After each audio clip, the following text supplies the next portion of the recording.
This is my mom. She is a soldier. She is in the army. She lives far away. I miss my mom. It makes me happy when she comes home. Once upon a time, there was a magical flower in my backyard. Then one day it grew arms and got its seeds and gave them to me. The next day I planted them right beside the flower. The magical seeds grew into a giant tree, but in the place of the leaves it had green money. I know a lot about my teacher. Also, I know she has a secret life as a mermaid. Miss Sadler swims with other mermaids in the sea. When she gets out of the water, her tail changes into legs. She becomes a human and spends her life as a teacher again.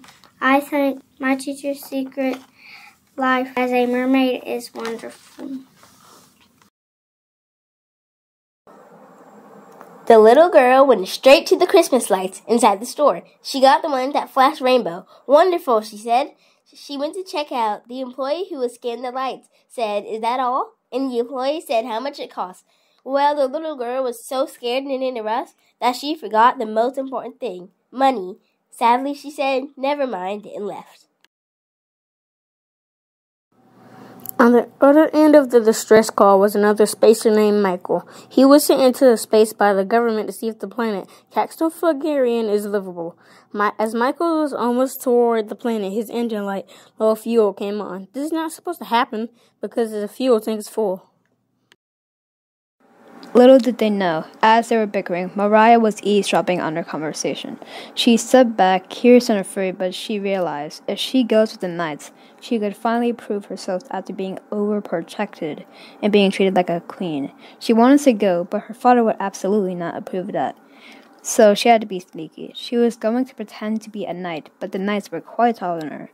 Mariah thought if she put something solid on top of her head, the suit would stay stable. I was just a flower, but now I'm crippled up and left on the ground, just laying there with no power. Even though he's no longer physically here, I know he'll always be part of me. His paw prints are left on my heart, etched into the very fabric of my memories. The love we shared was real, and it remains enduring like the memory of his soft fur against my skin, or the sound of his gentle purring in the quiet moments of the day. If they would just listen, they'd see our magnificence. This world could be changed and rid of this indifference, but we still don't get a say in choices, so this is forever the ballad of the voiceless. My essay titled Stop and Look Around. So the next time you're in a crowded place, stop and look around. Pay attention to what's going on around you. Use that as an opportunity to help others. Be thankful for what you have, because remember, everyone has their own life and their own trials.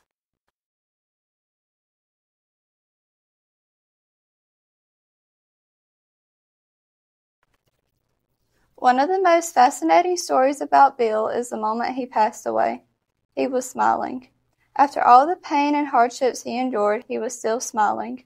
That is the smile of a man with no troubles and no grudges holding him back. For him, forgiveness truly was a permanent attitude.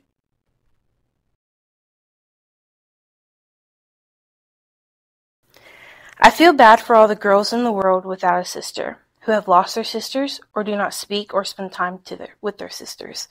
Being Piper Lynn's big sister is an honor, and she is one of the biggest blessings in my life. She is love, she is light, she is warmth, she is my heart.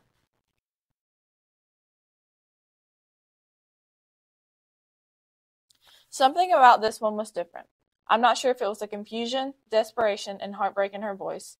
I'm not sure if it was because she was a mother, something I had always dreamed of being.